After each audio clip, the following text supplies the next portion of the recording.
Speaker of tonight. I'd like to welcome Dr. Rodney Clarkin. He's a professor emeritus and author of many books, but the current one is Truth, Love, and Justice.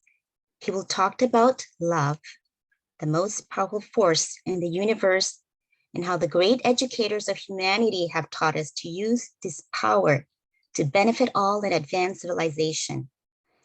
Dr. Clarkin has given many presentations around the world, mainly on topics related to education. He's a lifelong educator and developing human potential.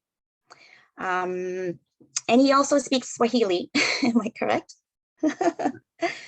There's so many accolades in the field of education that I cannot list them all.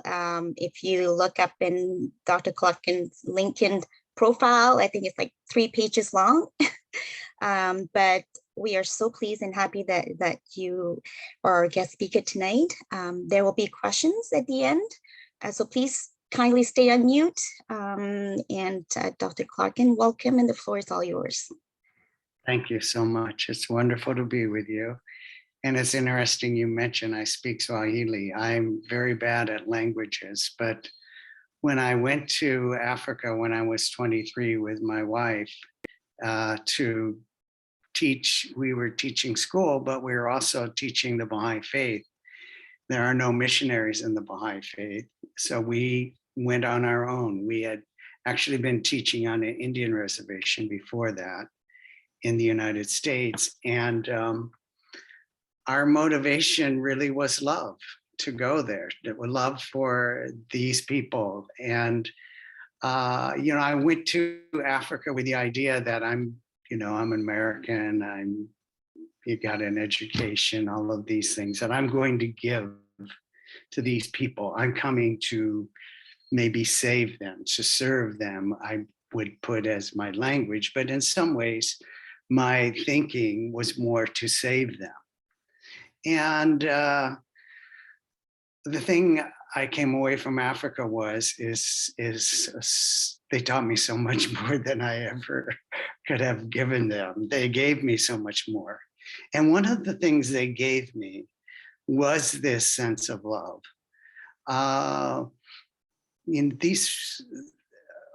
There were people who had nothing, who were literally starving.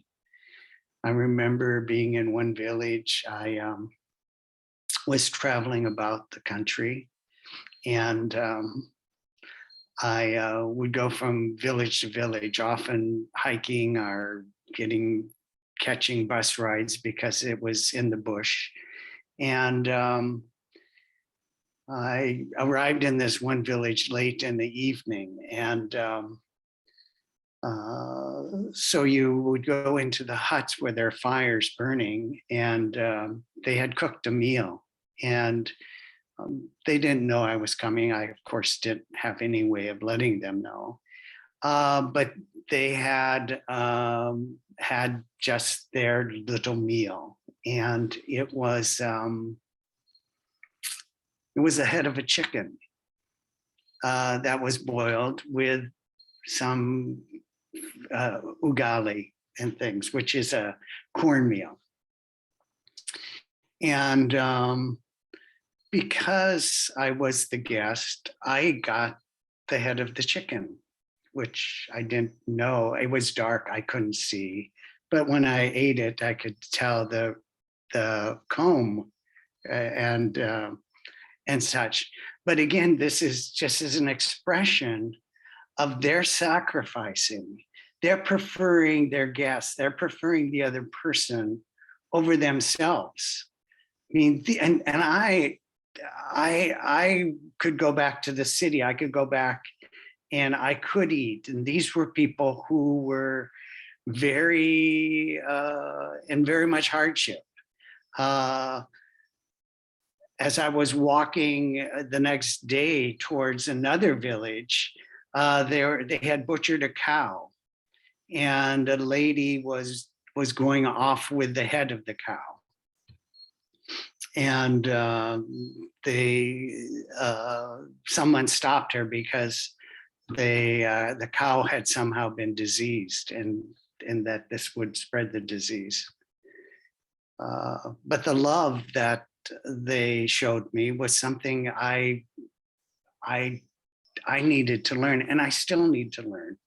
It is the lesson that has been most prevalent in my life, and it's been a hard lesson. I'm selfish. I grew up in America. I grew up thinking of myself first, of thinking that somehow I prefer myself over other people, that if I was going to get the special part of the meal, I want it. If we're going to cut the cake, I want the bigger piece. This is the kind of attitude that I grew up with. It was part of my culture. It was part of my being, of being self-centered, of being egotistical. And so it has been with great effort, constant, that I am trying to overcome that so that my love can expand. Now, there's nothing wrong with loving yourself to an extent. I mean, we all are, as Baha'is believe, made in the image of God. And not only Baha'is, but all the religions, most all the religions have this belief that we all have this essence of God within us. And that's the self that we should be loving. But the self that we tend to love is the self that is what we call the ego, or we love the self of the body. So basically, we have three aspects to ourself. We have this self, which is my physical self, my body self, which is how you recognize me, how you know, if you saw my picture, you would say, this is who Rod Clarkin is. But there then is also a mental self, or an ego self, which is the self that is projected through my personality, my mind, and such as that.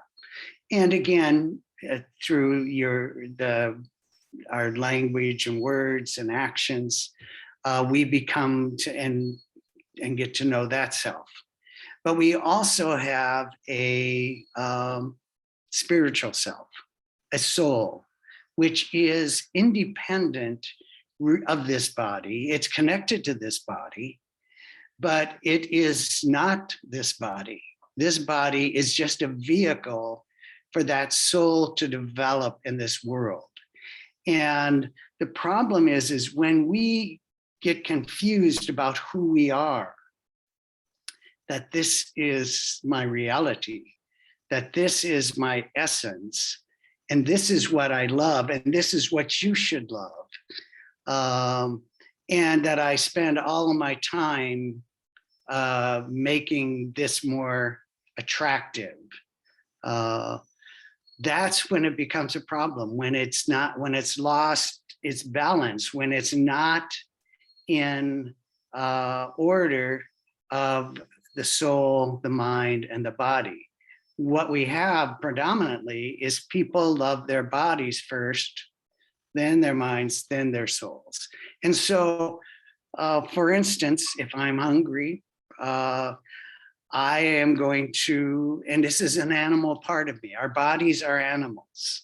These bodies have evolved basically from an animal body. We are, as bodies, animals. That animal self has this drive of a survival for the fittest.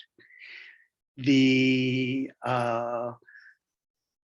urge is one of the most destructive things that is in humanity. And it is one of the reasons, I believe, that our souls are part of this body, because it's our souls having to work against this body, which has all these desires, these passions, and ego, this mind that has the ego. By our soul has to overcome those self-centered loves, that love of that selfish love, to a higher love, that to be able to love God, which actually helps us to transcend our lower loves. By loving God, we are able to become something more than an animal. By developing our mind and soul, we're able to say, okay, no, you should have the head of the chicken, because you're my sister, and you obviously are in a position to need it more than I do. And so we have to overcome our very limited and very prejudiced and very self-centered ideas of love. Not only that, but we also have very, I would even say, perverted ideas about love that come from us through our culture. In the same way that we have truth that are wrong, erroneous, faulty, and very limited, our ideas about love are also faulty, limited, and erroneous. And so what love looks like to people often is not a healthy view. In the same way of what truth looks like to some people is not healthy. And their truth also, as their love, says, well, I'm better. I should be preferred. I'm somehow special. I'm superior. I have X, Y, and Z that makes me somehow better. So this is a problem that we need to overcome. It's a mental problem. Our sense of love is a mental problem. It is also a physical problem, and it is definitely a spiritual problem. And we need to deal with that, not only in how we think, but how we feel. And ultimately, it needs to affect how we act. And for those of you who were here in the earlier part of before the actual session started, I don't know if you could feel it, but I feel it, the love that you could feel among people. And there are several people here I've never seen before, but you could feel a sense of camaraderie, a sense of compassion, kindness, concern, love. And so my hope really tonight is not so much even that you learn something new, but that you're able to maybe feel something different, that even if my words are weak, or miss the point, or somehow don't get the point across in a good way, that you can at least have the sense that that it's out of love that I am trying to appeal to your hearts, to appeal to your souls, to bring light into your life. And so one of the things that I hope we can go away from here tonight is that each one of us will try to practice more of the power of love, because it is, to me, the most powerful force in the universe. And I would like to share with you just a few quotes from the Baha'i writings that talk about this, and you can see what you think in terms of that. So let's see here.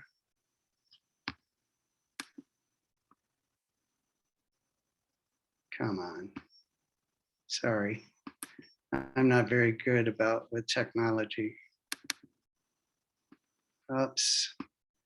By the way, I've done a study guide for the tablet for the latest message of the House of Justice, if anybody's interested. That's what's popping up here, but I've got to find, I had it so it would come right up, but I'm, again, pretty bad at this.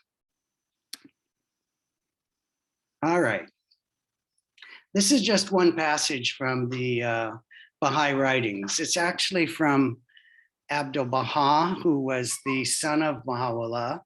He actually, we just commemorated as Baha'is the 100th anniversary of his passing last month. We just a couple of weeks ago commemorated the reading of his will and testament. Abdu'l-Baha is considered the exemplar. He is a very central figure in the Baha'i faith. And so I chose this particular passage. And what I've done, because I need some help in trying to understand these things, I've broken it out into various points so that we can kind of just look at it and to see how he's defined it. He says, love is the secret of God's holy dispensation.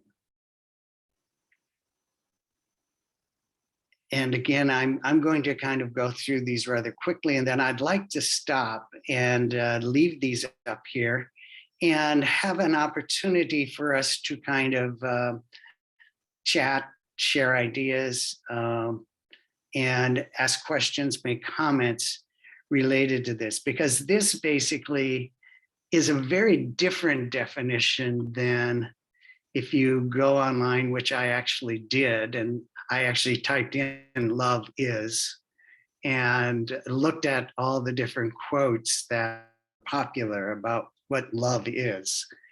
And 90% of them don't reflect this kind of a definition that Abdu'l-Baha gives. And I'm sharing it primarily to give you a sense of the centrality and the power of love, and to encourage you to try and cultivate this power in yourself. It is a power. It's a transforming power. And it changes hearts. It also changes minds. It changes lives.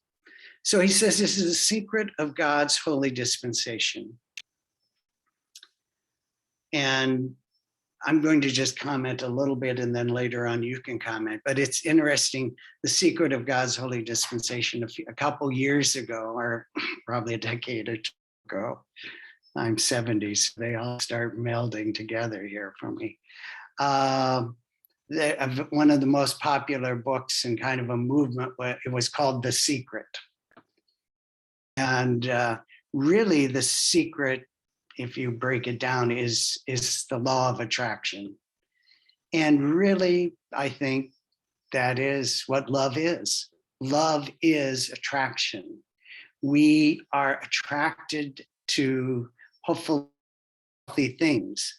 Unfortunately, we tend to be attracted to things that aren't so good for us. Even if you think about food, our own pleasures. Many of the pleasures that our animal bodies desire and are attracted to aren't that healthy for us. But love is the secret of God's holy dispensation, the manifestation of the all-merciful, the fountain of spiritual outpourings, heaven's kindly light, the Holy Spirit's eternal breath that vivifieth the human soul. So I'm just going to stop there at number 5, because what I've done, if you go in passage and it's in Selections Writings, or if you just type in love is Abdu'l-Baha, you'll find it. He starts each sentence, love is, and I've just taken off all of those so that we just look at the 17 things that he defined in this one paragraph, how he defined love. And so you'll see I've left the commas and periods. So it's love is, comma, comma, comma, then love is. And number 6, love is the cause of God's revelation. The reason God revealed himself to humanity is because of his love. There is a hidden word veiled in my immemorial being. I knew in my ancient eternity of my essence, I knew my love for thee. Therefore, I created thee, having engraved on thee mine image and revealed thee my beauty. This love is the cause of creation. It is, otherwise we wouldn't be here. This whole creation wouldn't be here. Love is the vital bond inherent in accordance with the divine creation in the realities of things, number 7. It's the thing that holds everything together. It is the law of attraction. It has its effect physically, it has its effects mentally, and it has its effect spiritually. Physically, it keeps everything together. It is the one means that ensureth true felicity both in this world and the next. True felicity is happiness, felicity, and most people want to be happy. If you want to be happy, love is the one means that ensureth that, not only in this world, but in the next. Because actually what we're doing in this world is we are developing capacities which are going to, that love is going to be our body in the next world. That is the part of our soul. And to the extent we develop that is the extent that we will be able to function in that world. In the same way that if I hadn't developed my eyes and ears and mouth and all of the arms and legs in my mother's womb, I would have suffered in this world. I would have been handicapped. I would have not been able to function in this world in a way that I could have developed my other capacities. If I don't develop my spiritual eyes, my spiritual mouth, and heart, which are the things, love is the essential bonding thing of all of those. So if to the extent you develop love here, you're going to be born into the next world with these capacities, which that's what you're going to need. You don't need physical eyes. You're going to be able to use your knowledge and your love and your spiritual virtues and capacities you've developed here to be able to function there. And this body is the ideal vehicle for doing that because it's like gravity. The ideal vehicle for me to build my physical muscles is to work against gravity. No gravity and my muscles deteriorate. One of the reasons astronauts can't stay in space for a long time is because it's zero gravity. As soon as they get into space, their bodies begin deteriorating. And the longer they stay in space, the more it deteriorates, and they'll never get that back when they come back to this world. You need gravity to develop these muscles. We need this body. We need these desires. We need this ego to develop our spiritual muscles. Having a good body is not a bad thing. It's a good thing. Even having a good ego is a good thing, as long as that is used to serve the soul and not have the soul serve it. So let's go back here. Number 9, the light that guideth in darkness.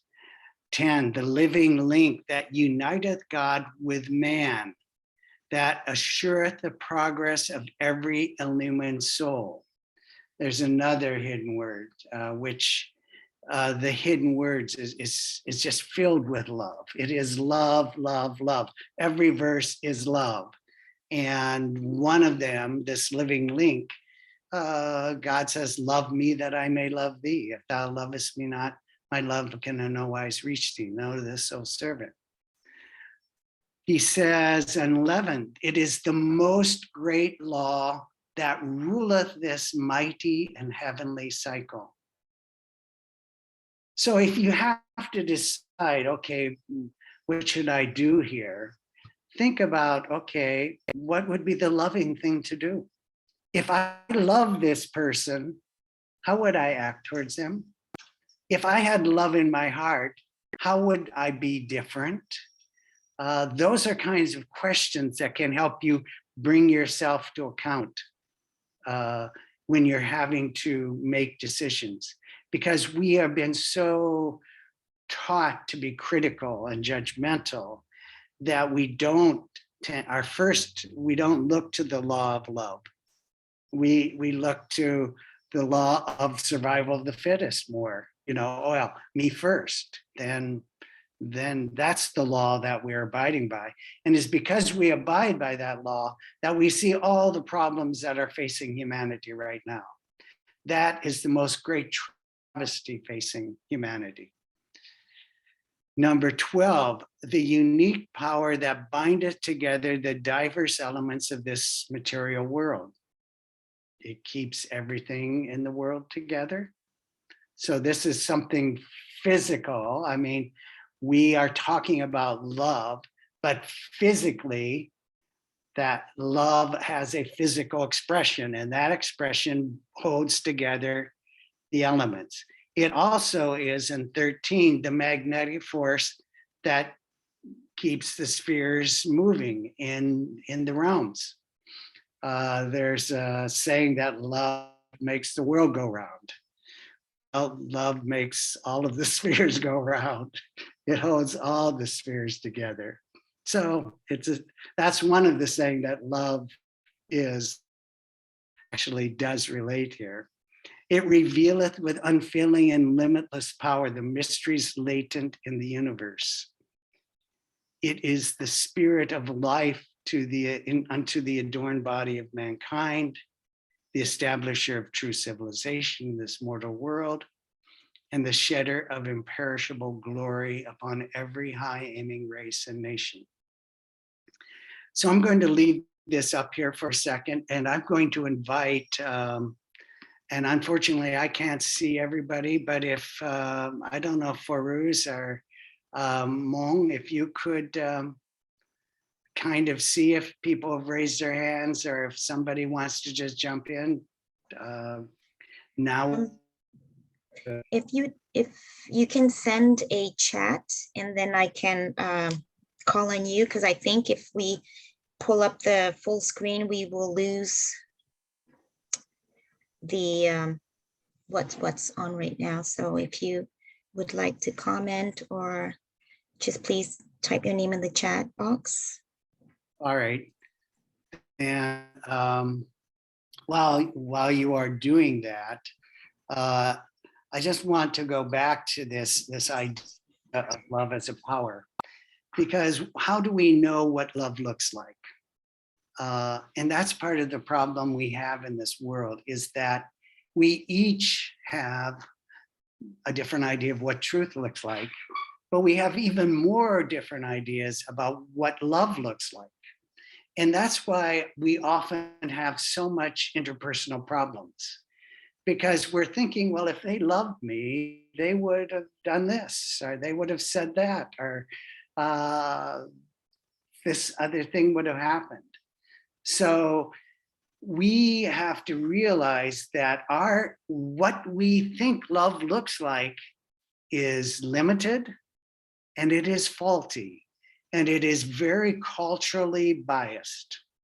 It is biased by gender. It is biased by class. It is biased by nationality. It is biased by your culture. All of those things have you think about love as something different. And so this becomes a problem. And so when Baha'u'llah talks about love, Well, first of all, he says, for everything there is a sign. And so that's another way of saying, what does it look like? What are the signs of love? How do you know somebody loves you? How would you know that their love is genuine, pure, and kindly, rather than egotistical? They're loving you so they can get something back, so that you will say, oh, what a nice person they are, something like that. These are things you have to cultivate, and you do that daily in your interactions with other people.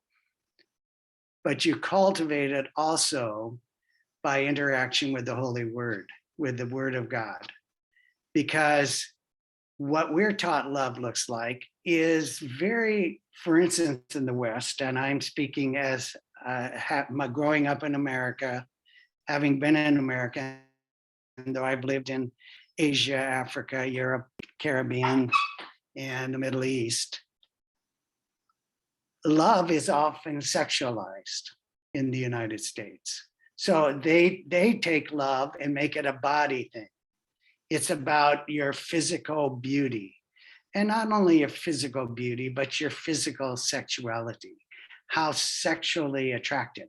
Now, this is very animalistic, there's nothing wrong with the animals, but we are higher than animals. And for us to act like the animals is not worthy of us. But yet that's what we are doing. We are acting like the animals, like, they're driven by some very basic drives: food, survival, and sex. And we also have those same drives. Those drives are in us just as they are in the other animals. But now we have the responsibility to be able to control those drives so that we are not harming other people, that we're not just trying to satisfy our own hedonistic pleasures. So anybody got a comment or a question? I can't find my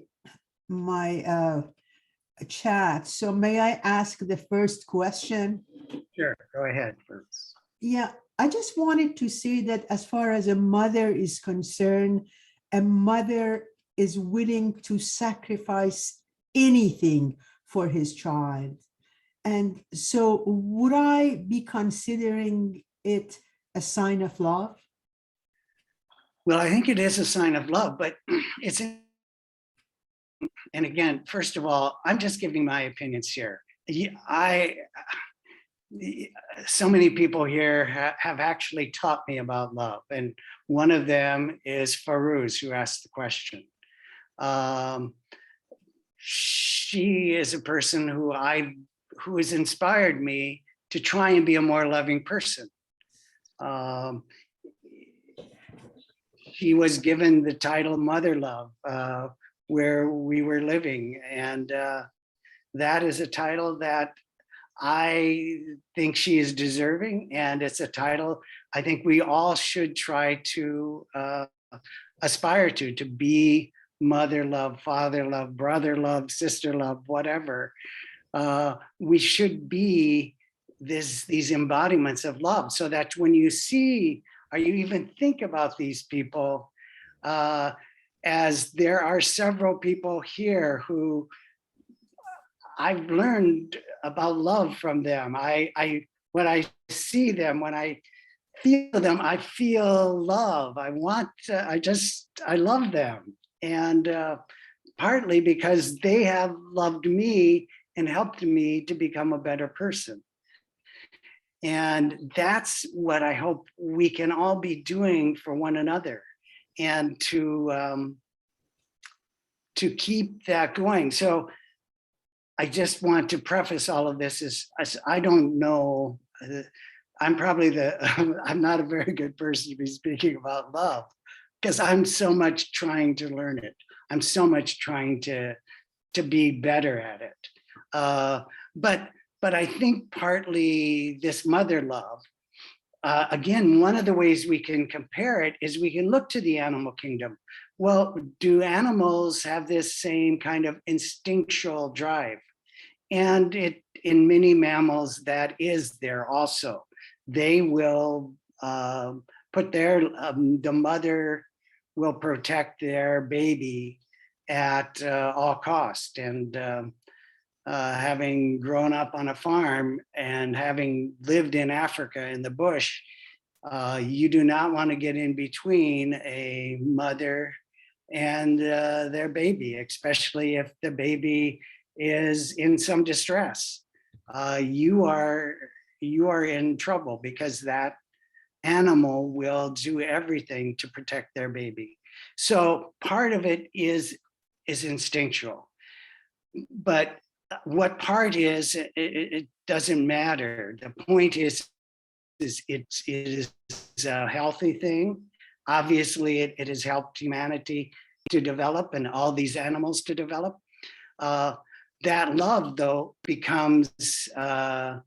moves into a different stage as the children become older, because it's harder to love them when they're not babies and not helpless and such. And so that, I think, is where you really get tested in your loving capacity. So when it's hard to love.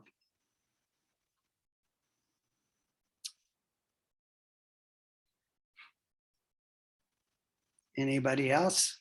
Well, I just want to comment on how you talked about love is a cultural thing, and it's how you were taught to view love is. And I just have a story to share that growing up in a Vietnamese immigrant family, when we moved to Canada, my mother's way of loving us is to restrict us from going out, even past 8 o'clock. We have to stay in the backyard, and all of this we could never understand. We never understood why all these restrictions, but she always said, I do it out of love.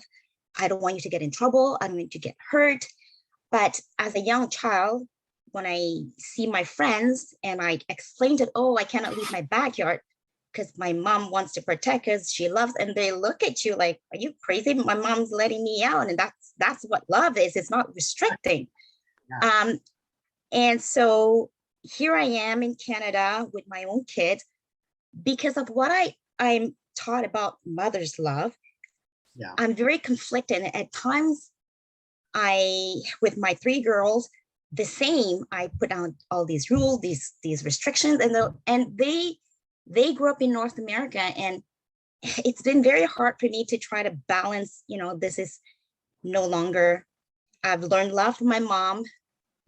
The cultural way I spoke is talking to other friends, Vietnamese family, and they're, oh, my mom's the same way. That's what they think love is. And how I show love to my own kids, I'm very conflicted. Like I don't want to be my mom's way of showing love. But that's how I was taught. That's how mom loved us. Yeah. So it's been a bit of a struggle, a conflict. Well, see, all of us have different problems, and all of us have limited views. So I think that's a good place for us to start, because all of us tend to think, well, I know best. My childhood and my life are, look at me, I've done okay. Then the love that I got must have been okay. I think we have to be able to get out of that. And so one of the ways of finding out more about that is to do kind of what we're doing now, having a conversation, to be able to say, is this loving? Is that loving? One of the ways that I think as Baha'is we have a whole volumes of guidance on what love looks like. And that is not the Western idea of love. actually, probably if you want to get the furthest away from love, you go to the West from the definition of what the Baha'i definition is. So there, I mean, especially in terms when it comes to child raising and loving your child, one of the things is we all have different personalities, and for even there might be gender differences. The way your husband loves your children might be different than the way you love your children. There will be cultural differences. The question, I think, that to be able to answer that often comes back to studying the Baha'i writings for me. You can also study the world literature, but you have to realize they're very biased. The Americans will say, well, no, this is the right way. The Vietnamese will say, no, those great people are crazy. You wouldn't raise your kid like that. You need, if you really love them, you would do this. So I think going to the Baha'i writings, but I think actually your mother was probably closer to my understanding of the Baha'i writings than not. But I think the key ultimately comes back to, are you doing it out of love? And see, that's a hard question to ask ourselves. Am I doing it out of love, or am I doing it out of control, or out of projecting onto my child what I expect or want them to be? Some will say, I love my kids, so I let them go. Well, that may not be love. I mean, they may say, oh, that my loving them is like giving them freedom, but in their heart, it may be, I don't want to be bothered. I want for myself and to do my things. And so that gets in my way. So I think the Baha'u'llah says, for everything there is a sign. He says the sign of love, and I still don't understand this quote, but you probably can get it a little bit better than me. He says the sign of love is fortitude under my decree and patience under my trials, which again, that is not a Western definition of love. I mean, as a Westerner, that doesn't resonate. But if you think about, if you love God, you would have fortitude under his decree. If he says you shouldn't do this, you should do that, then you're going to have fortitude. You're going to use your spiritual strength. You're going to exercise that soul against this body. It's time to fast. You're going to fast, and you're going to find spiritual strength that you never knew you had. And it's going to help you in other aspects of your life, and the same in some ways as parents, we are as gods to our children.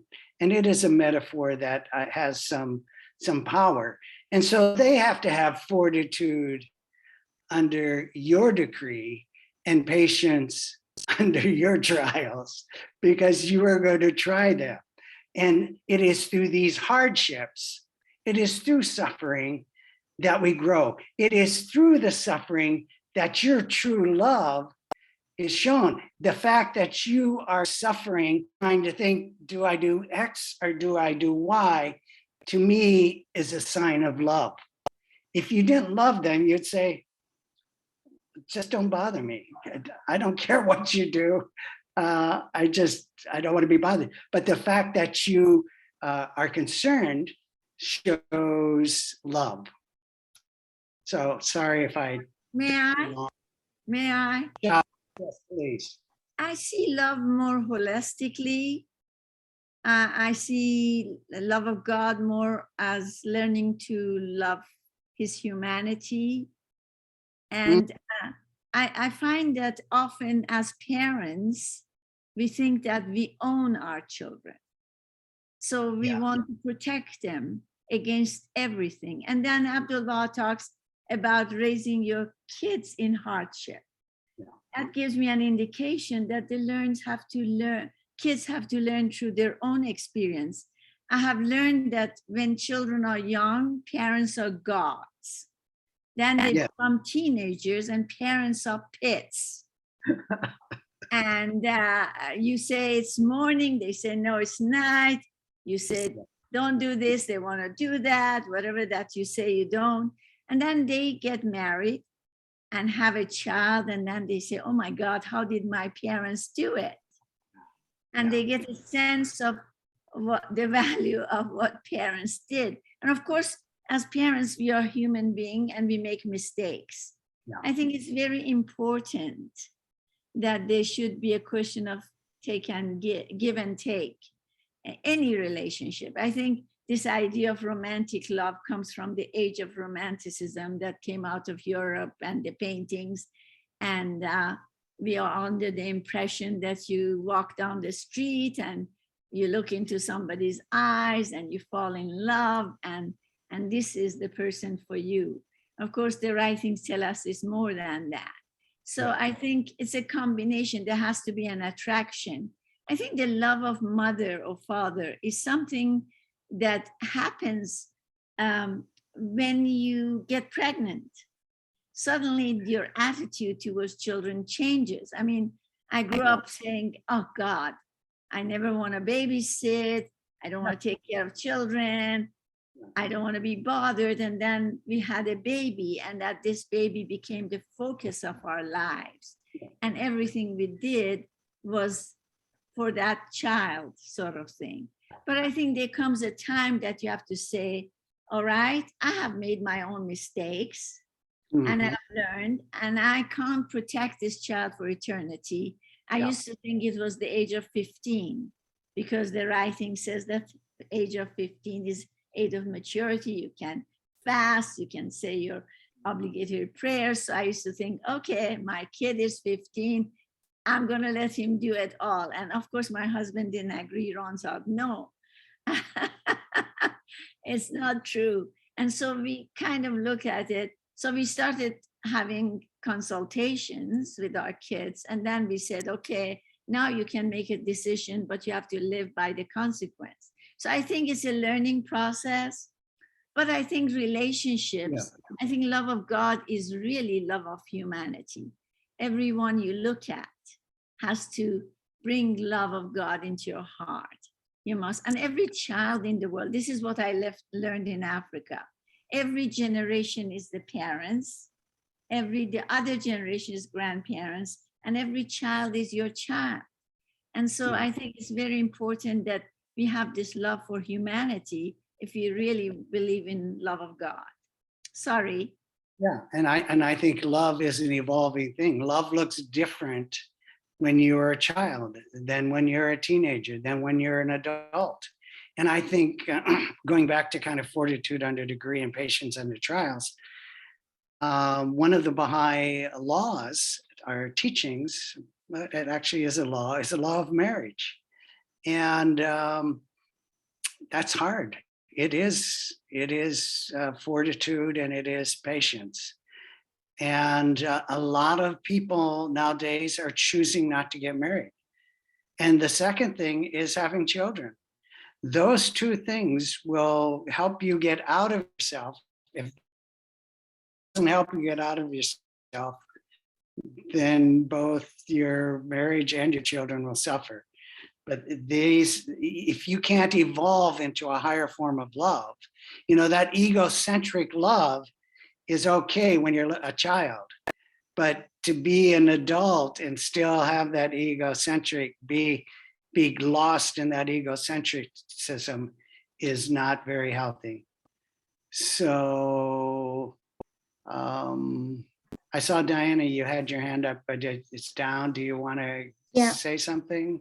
Sorry, we do, before we get to Diana, if you may, I do have, Wilmer had put in a question here, and I really want to give him a chance to ask his questions. And Diana, you may go after Wilmer. Please go ahead, Wilmer.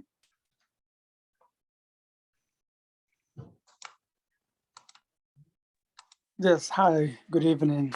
Thank you so much for such inspiring and refreshing presentation. I just have a few friends, couples that they're about or they're going through their year of patient. And you have mentioned that,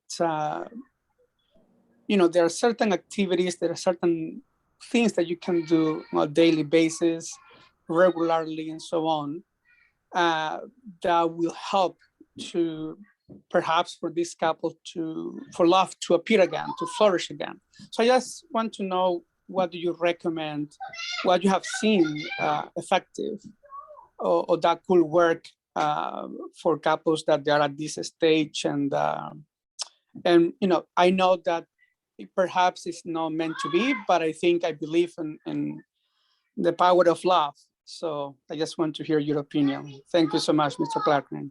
You're welcome. My opinion is that we, especially in the West, and speaking from my own experience, have very perverted ideas about love.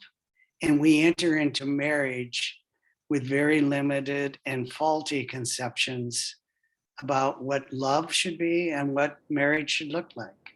And many of those conceptions tend to be self-centered. We tend to be living still in a very egocentric culture and society. And so the marriage is about me. It's about, what do I get out of it? And if you can't move beyond that level of love, then you are going to have trouble. Unless you get into an unhealthy relationship where you are the dominant figure, the superior one, or the person, and then the other person is serving you. They're sacrificing everything to make you happy. So now that kind of relationship can work, and there I've seen a lot of marriages like that, and it often is the male who is seeking a female to serve their needs and desires. And to the extent that that will happen and work,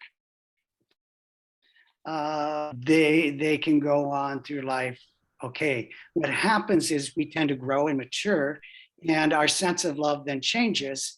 And that person, for instance, who may have been either party in this situation, because it's not healthy, may say, I don't like having a relationship based on my superiority over you, or you always being superior to me, which is more likely the case. And they say, and if we can't reconcile, if we can't reconcile to this next level of love, where we're at a more equal basis, where I have some say, where my thoughts are considered, my needs, etc., then this is not love. This is some kind of a sickness. It's an egotism. It's a narcissism, and it's not healthy. And as you may know, the Baha'i faith does allow for divorce, and we see a lot of divorce within Baha'i communities. And I think just as much as the regular community. And you think, well, oh, here we're Baha'is, we should know better. We know what love is. We've got the holy writings. We've got all of this. The problem is sometimes we know the words, we can say it, unity, love, but our hearts aren't there, and our minds really even aren't there, and our souls definitely aren't there. And so we enter into the same kind of dysfunctional relationships based on superficial qualities. I looked into their eyes and somehow I knew it was right, or it's often not their eyes, it's sometimes a sexual attraction. It's this is a beautiful, I'm going to speak as a man, this is a beautiful woman. Having this woman raises my status, feeds my ego. There's all of these unhealthy kinds of relationships, and we're not conscious of it. if I said to you, well, this is what's happening, many people would say, well, no, no, no, this is true love, but this is my soulmate, whatever. So there are reasons to get divorced. A lot of we are children of the half-light. We have so much to learn.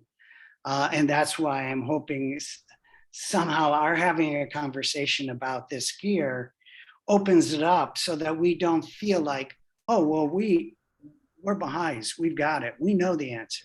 That's very dangerous and that's very wrong. And that's what all the other religions are saying. And why would we be any different by saying, oh, well, we're somehow special? That's what all the other religions are saying. We're somehow special. There is one God. There is one religion of God. And there is one humanity. And we need to be able to love that one God. We need to be able to love all of God's divine religions. And we need to be able to love all of humanity. And right now, humanity is at a stage of we as a human race, we've moved beyond the ethnocentric. So if somebody is noticeably ethnocentric and narcissistic, often society doesn't favor them. Although in the West, we sometimes do because we think, oh, those people, that's what we want to be like. You know, they're the best. They're so narcissistic. We in our movies, our arts, our media, we glamorize these people. The people who we look up to are not Abdul Baha, are not Jesus Christ, are not Mahatma Gandhi. They are movie stars, and they are people who have their sense of love is not healthy. So there are so many problems we have to deal with. So I think, again, consultation is very important. There is a place for divorce, and again, so many of us don't know what love is, and when we have to try and meet those requirements, we fall short.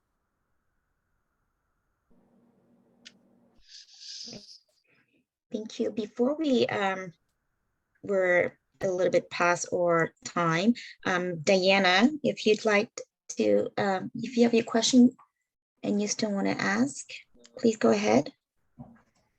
I did have at some point, I had to talk about something, but the moment passed and the topic passed. So that's okay. Thank you.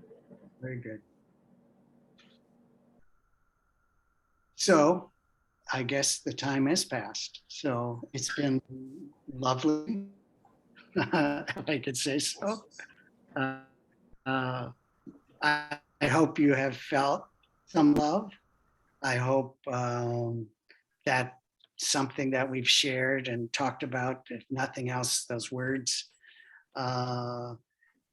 gives you some new insight. And if you can just carry this question with you in the next few days, is what I'm doing loving? And if it isn't loving, then maybe stop doing it. Maybe wait until you can do it with love, and you do it. Maybe take some time out and step back and say, and that's a healthy thing to say, you know, I can't love this person. You know, I was head of a school of education, and the faculty knew well that I had 3 rules: to be truthful, to be fair, and to be loving. So often they would come, obviously it was my role and job to deal with the problems. I had a problem with 2 faculty members were at each other's throats. And so she said this, I said that. So I, got on the phone and I said, first of all, is this true? Well, we found out, no, it wasn't true. Something else had happened. It was different. It was not like they had made up. And then we came to, okay, how can we find a fair solution to this? Yes, we could. This is how we would do it. So the last question I asked the person is, can you love her, this other person? And she said no. And I said, thank you, because I know you can't. I mean, she was being honest. She was being truthful. And to know that you're not there is a very healthy sign. It's a very healthy level, because then you can work on it. Now, hopefully you will want to work on it. But if you get to that point, I think just this next week, try to bring that question. Do I love what I'm doing? Do I love the people I'm with? How can I love them? Can I get beyond my attraction to this stuff and be attracted to their soul? Because that is something we all can relate to. That's something we can love. That's in the image of God. That is the essence. That's noble. That's rich. That's beautiful. This all over the place. And again, we're biased. Some people like this, some people don't like that. But we all like love. So with love, thank you. Nice being with you. Dr. Clarkin, would you be able to take one more question? Because I know Marzi had her hand raised for quite a while now. Right. Marzieh, please go ahead. Thank you very much. Thank you. When I used to go to my master's, write my thesis, I find a article in the New York Times in library, which is say when two people love each other, that love, which when they see each other, your heartbeat goes up, you're sweating, you're excited, you get energy, that lasts only for 3 years. Why? Because the molecule, the brain can tolerate it, cannot accept that excitement and change in your body when you see your lover, and just cannot do it, cannot tolerate it more than 3 years. So that's why when two people marry, they have to marry a spirituality. I mean, marry their soul together, not just physical attraction. Physical attraction, that, as I told you, it won't last more than 3 years in the brain excitement. So they have. And then another thing, there was one person who murdered in the Iran. Before he died, he say, I don't know how to translate it, but he say, oh, person who doesn't know anything about burning in the love. Love was something to come to you, not you learn. I don't know. It's not something to come to you, not you go to the classes, college to learn how. I don't know. That was his poem. And I thought in honor of him, I should say it, recite it. Thank you. Thank you. Thank you. May I add something? I think to marry someone you're not attracted to is a terrible thing to do. Yeah. Because if you're not, remember that you're marrying someone and you're going to spend 8 hours a night with this person in a bed, share the same bathroom. If you're not attracted to that person, then marriage will be a nightmare. It has to be spiritually, intellectually. If you're only attracted spiritually and intellectually, keep them as a friend. There has to be a physical attraction for a marriage to work, and it grows. If truly it has a spiritual as well as intellectual interaction, that marriage grows and becomes even more loving. So I am very much against this people who say, oh, we are spiritually attracted to each other, intellectually we understand each other, and then they get married and they can't face each other for that 8 hours a night, and it becomes a nightmare. So I'm sorry, I'm being very frank, but No. I do a workshop with children and with young people, and I tell them there are 3 important things I share with them. One is they must be attracted to each other physically.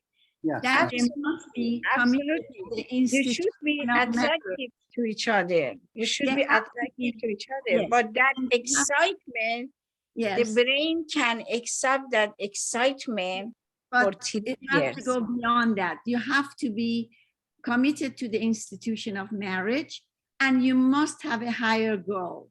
And if you have those things, you know, everything else falls. All people say, oh, he has to be rich, he has to have a car, he has to have a house, he has to have beautiful eyes. Voila. You know, we go, if you're looking for someone who has more than 3 things you like, has to have a sense of humor. You have to have a sense of humor to live with anyone. If you don't have a sense of humor, you're gonna, you know. 3 years is too little. And we have, my husband and I had 49 years, and I still adore him. So I think marriages grow. We never became the same, but we loved each other even more every day. So I think it's important that you have to be attracted to each other. Sorry. Agree. No, Dr. Clarkin, I was just reminded that we can go on till 8:30, if that's all right with you, because I'm seeing a lot of hands put up, a lot of comment and a lot of questions. Would that be okay with you? Of course, I'm happy. That's great, because I do have on our chat box here a question coming from Sheila. She's asking if you can please elaborate more about talk more about community love, and with the power of love, how can we overcome disputes? Yeah.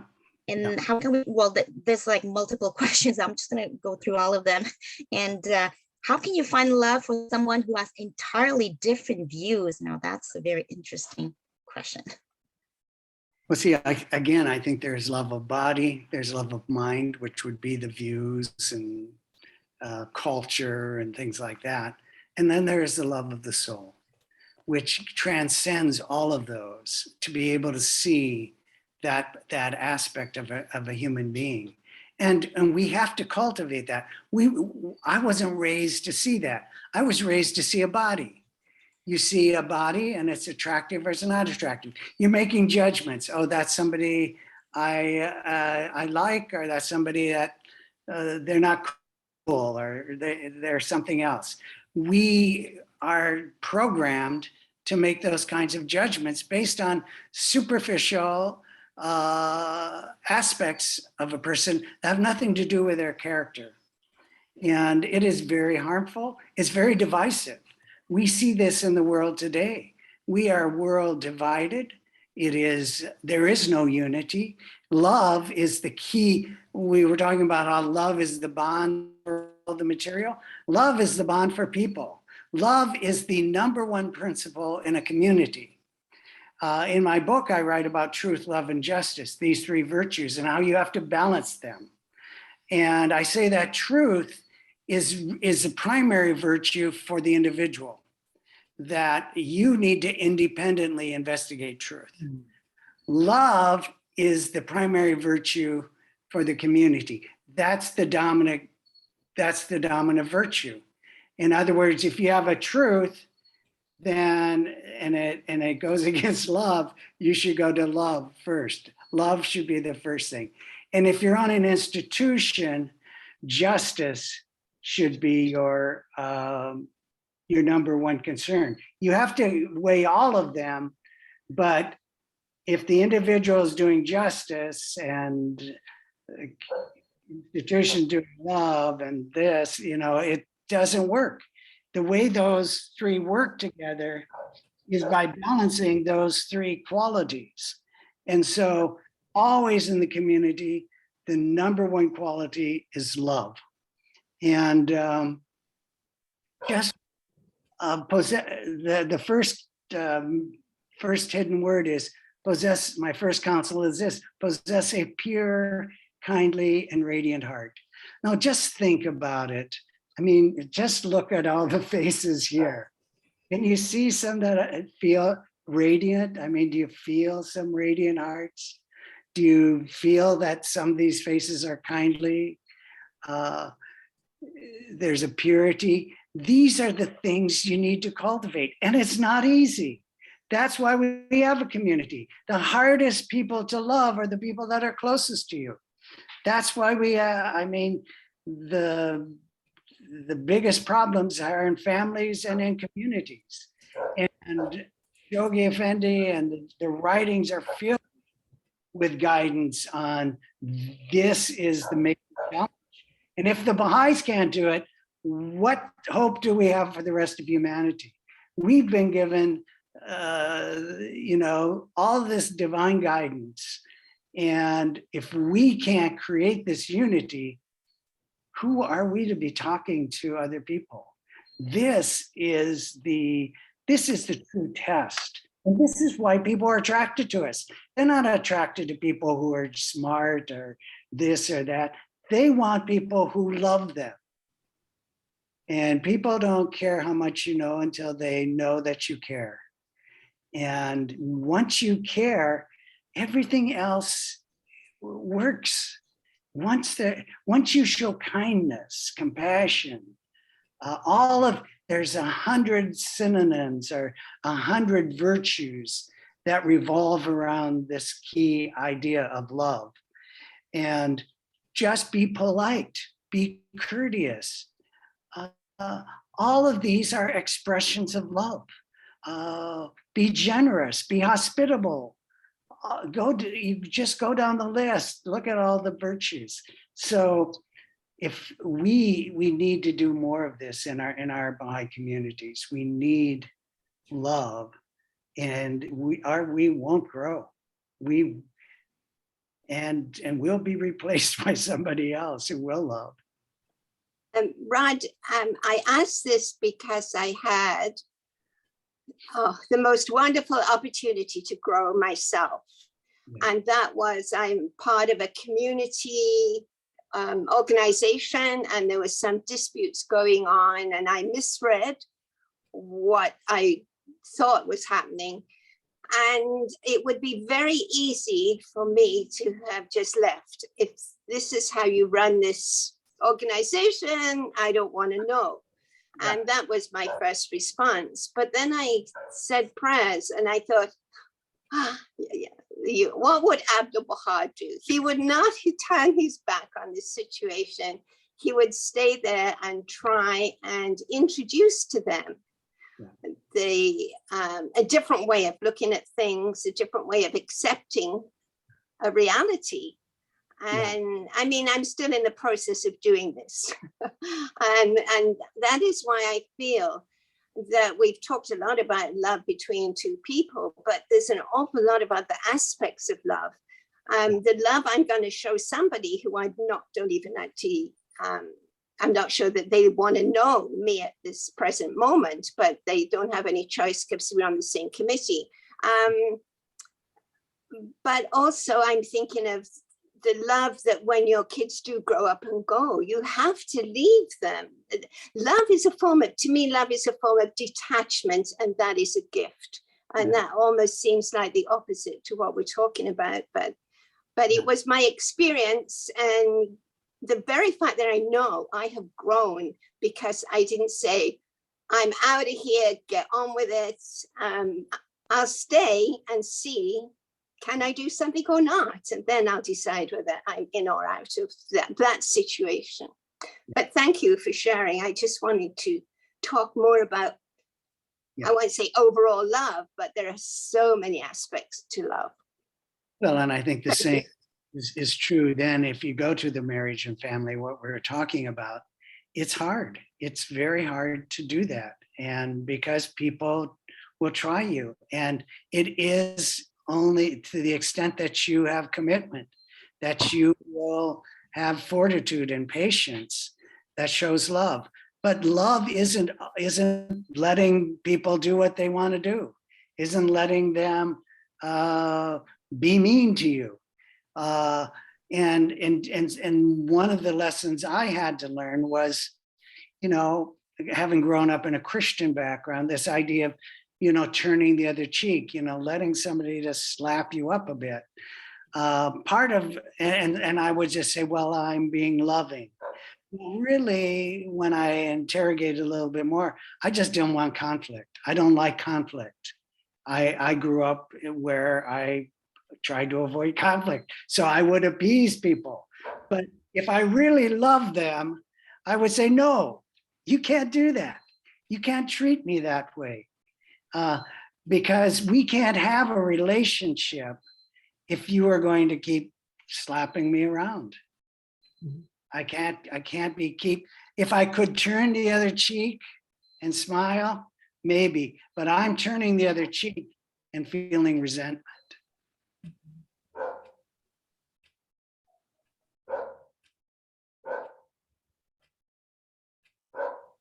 Wow, that was quite interesting. That last part. Does anyone have any other questions? If not, we are closing to 8:30 right now. And Farouz, have your hand up. Comment, questions? No? No, I just wanted to thank you for being such a wonderful host. Oh, oh my God. Thank you for asking me. When I saw the guest speaker and especially the power of love as a topic, I jumped on the occasion and I accepted right away that this has been very insightful. Thank you so much, Dr. Clarkin, for being with us tonight. I hope you can come back if there is an opportunity, because I'm sure with this topic and there's just so many questions arising. There's just so many levels of how to practice love, between couples, in a family, a mother's love, community love. It's just on and on. Got to keep expanding to Right. all of the oneness of mankind. That's where we got to go. That's what Baha'u'llah has brought for this age. We got love of nation down. We've got love of our group down. We now have to conquer love of humanity. And part of that is recognizing.